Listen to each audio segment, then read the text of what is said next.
जय हिंद दोस्तों। प्रथम पंचवर्षीय योजना 1951 से 1956 ईस्वी तक चली। यह योजना हेराल्ड डोवल मॉडल पर आधारित थी।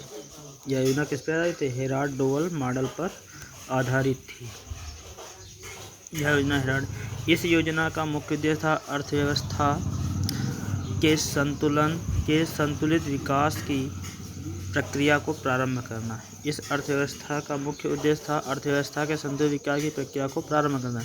यह योजना कृषि को उच्च प्राथमिकता दी थी। यह सफल योजना रही।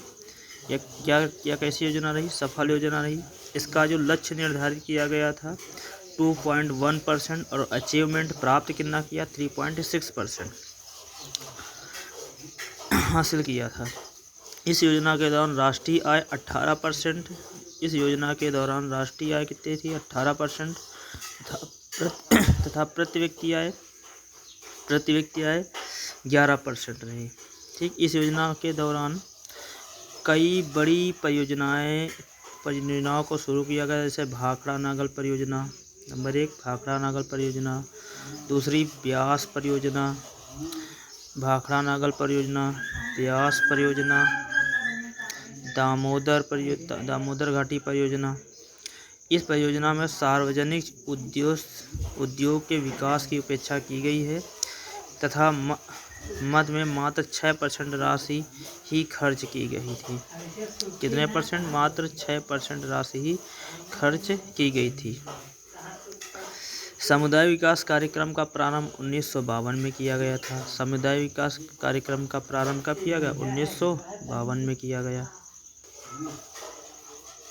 द्वितीय पंचवर्षीय योजना 1956 से लेकर कब तक चली? 61 तक चली।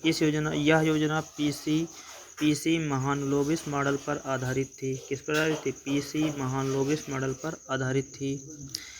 इस योजना का मुख्य उद्देश्य था समाजवादी समाज की स्थापना करना। इस योजना का मुख्य उद्देश्य समाजवादी समाज की स्थापना करना।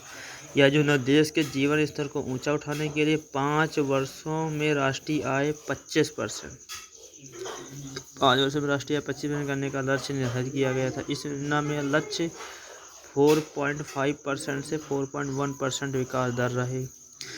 इसमें भारी उद्योगों खनिजों को उच्च प्राथमिकता दी गई थी। इस मद में सार्वजनिक के क्षेत्र में व्यय 24% रहा। व्यय कितने परसेंट रहा? 24%।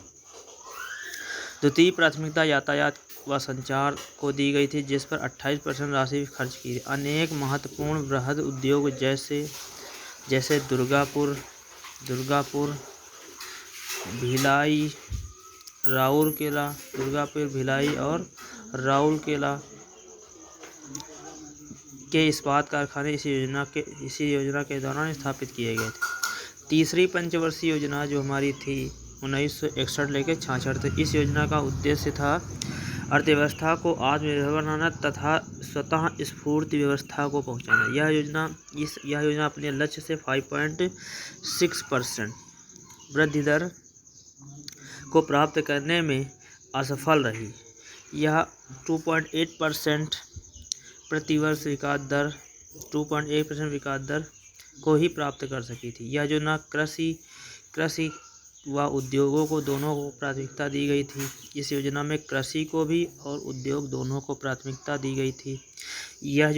इस योजना के अंतर्गत 1964 में पूर्व सोवियत संघ के असहयोग बोकारो कहाँ? झारखंड में बोकारो आयरन एवं स्टील इंडस्ट्रीज की स्थापना की गई थी।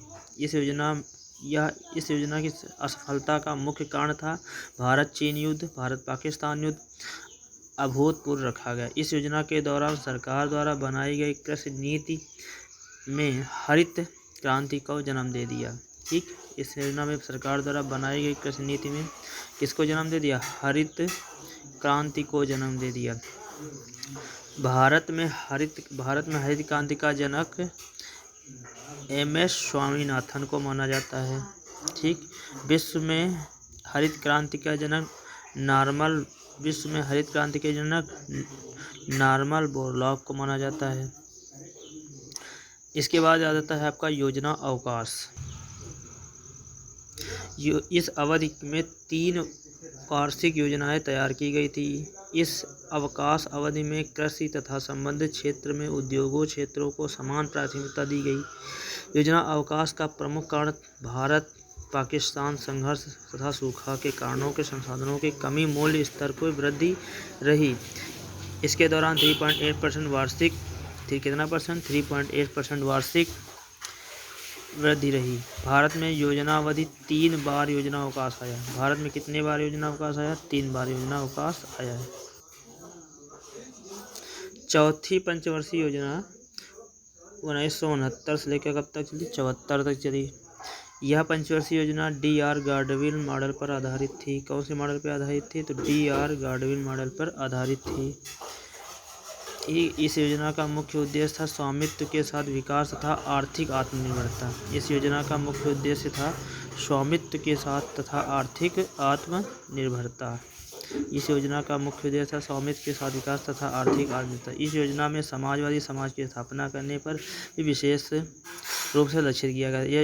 इस योजना में भारत में